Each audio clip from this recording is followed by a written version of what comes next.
Hi, this is Caroline from Sew Can She, and today I'm going to share with you 12 of the beautiful quilts that you can make using the free quilt patterns and tutorials on my blog, sewcanshe.com. Now, why 12? Because I searched all around the house and I could only find 12 quilts left. I guess I've given away all the rest.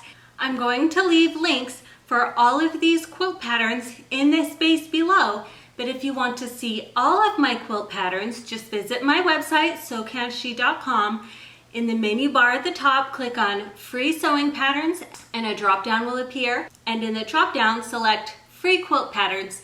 And there you'll see all of the quilt patterns that I've made so far. So let's get started and let me show you these 12 quilts that you can make. This quilt is called my Huddle Quilt, and I made this quilt with Tula Pink fabrics. It is an easy medallion style quilt.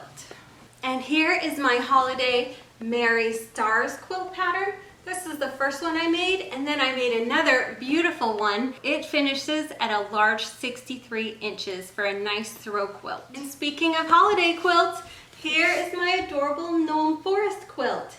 I was in a hurry, so I only made 4 blocks here, 2 gnomes and 2 trees. But obviously you can make this quilt a lot bigger just by making more blocks. And there's also a free pattern for this adorable gnome. This quilt pattern I named Sparkle. It is a modern chevron design. When you pair it with white or cream fabrics and your favorite print, it really sparkles. In my baby heart quilt here, I was experimenting with low volume prints. And this is actually a log cabin design. The way this log cabin is pieced together makes a little heart in each block. Next we have one of my more modern quilts. This I call my Jumbo Hashtag Quilt.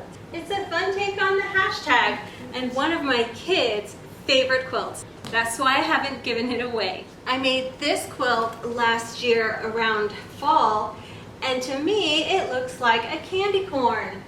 So this is my candy corn quilt. It is a really fast and easy quilt that you can make from strips of fabric and also a plain background.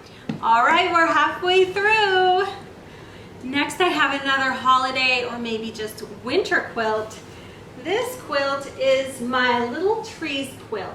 This quilt is so much fun because it's actually made of half square triangles that I added a little trunk piece to.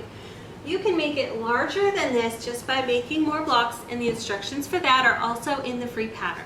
Here's another quilt where I was experimenting with the low volume fabrics. I call this my Blueberry Pie quilt. And yes, this is also a log cabin quilt. You can make your log cabins look like pies, or make them strawberry pies or raspberry or whatever is your favorite for this season. Earlier this year, I was playing around a lot with Quilt As You Go. So I made this beautiful quilt entirely with jelly roll size strips of fabric and batting strips. And look at this, I got a reversible quilt that was done quilting as soon as I was done sewing it together. All I had to do was add the binding. Now this next one is a classic quilt pattern on my blog. It might be my most popular. This one I call the Fat Quarter Fancy. This quilt pattern uses fat quarters, and once again you can make as many blocks as you want to make it any size you want. And last but not least, I have one of my favorites, the Kisses quilt. This Kisses quilt is a modern take on X's. In my version, I used low volume fabrics again, but of course you can make it using any fabrics you like. The Kisses quilt pattern is a free pattern when you sign up for my newsletter, and of course I'll put the link to that in the spot below. Thanks so much for looking at all of these quilts with me. I hope you found one that you can't wait to make. Make sure you subscribe to my channel so you don't miss any of the sewing and quilting inspiration that I love to give you. Happy quilt making!